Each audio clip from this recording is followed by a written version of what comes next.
Baik, terima kasih rakan penyampai di Studio Selamat Pagi Malaysia. Ketika ini, Taman Hidupan Liar Langkawi THLL merupakan salah satu pusat tarikan terkemuka di Langkawi.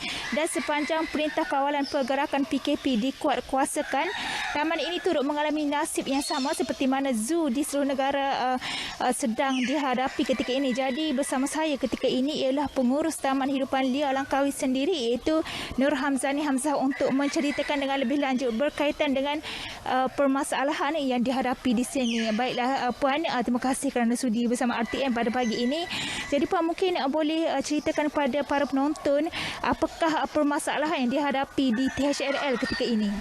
Okey, seperti mana yang kita tahu, sejak terjadinya pandemik COVID-19 dan juga Perintah Kawalan Pergerakan yang sekarang ni yang terjadi ni, pihak zoo sangat terjejas. Memandangkan sebelum ni pihak zoo mendapat pendapatan utama melalui kutipan tiket masuk ke zoo. Tapi sejak PKP ini dijalankan, memang pihak zoo sangat-sangat terjejas lah. Untuk keseluruhan kos untuk operasi zoo ni dianggarkan lebih kurang dalam RM8,000 sehari dan lebih kurang RM250,000 untuk sebulan lah, untuk menampung keperluan haiwan-haiwan di sini. Okey, Puan, apabila PKP ini dikuatkuasakan, adakah diet pemakanan setiap haiwan di sini terjejas ke atau bagaimana? Ya betul, sejak PKP ini memang kita membuat pengurangan daripada segi makanan haiwan. Itu salah satu yang kita lakukanlah untuk mengurangkan bebanan pihak zoo. Contoh dia, kalau sebelum ni daripada sehari 2 kali pemberian makanan, sekarang ni kita hanya berikan lebih kurang 1 kali sahaja setiap hari. Namun begitu, dengan pengurangan makanan haiwan-haiwan ini tidaklah sampai menjejaskan kesihatan haiwan, kerana pihak zoo bersama dengan kita punya doktor veterina sentiasa memantau kesihatan haiwan, dan doktor akan sarankan berapa jumlah yang diperlukan oleh setiap individu haiwan di sini mengikut kadar yang paling minimum lah.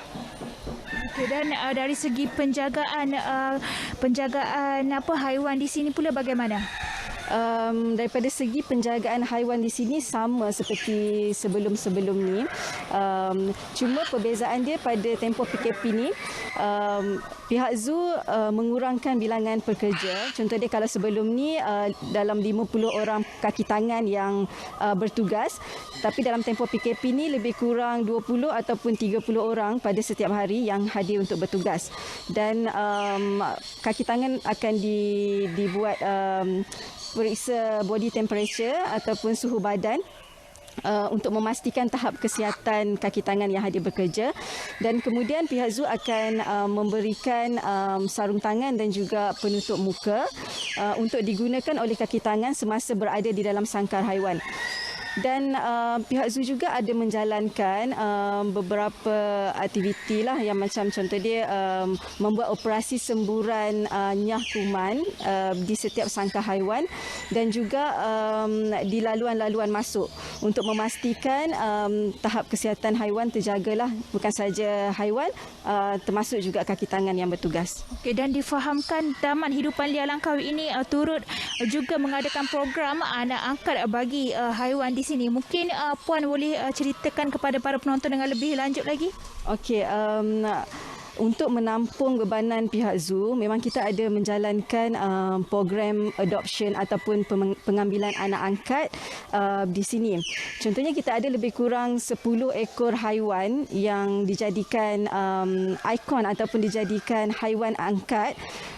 Orang awam bolehlah menyumbang sedikit dana kepada pihak zoo, bukan sahaja daripada segi kewangan, malahan daripada segi bahan makanan juga untuk diberikan kepada haiwan-haiwan angkat yang dipilih lah.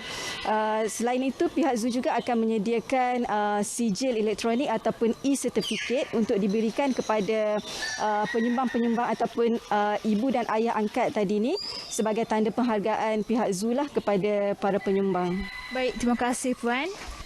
THL turut menyeru orang ramai untuk bersama-sama bagi membantu pihak taman ini dalam menjaga haiwan di taman ini dengan menyalurkan bantuan seperti makanan berupa sayur-sayuran, buah-buahan, dedak dan sebagainya. Jadi saya kira itu sahaja perkongsian dari Langkawi hari ini. Kembali kepada rakan penyampai di studio. Selamat pagi Malaysia.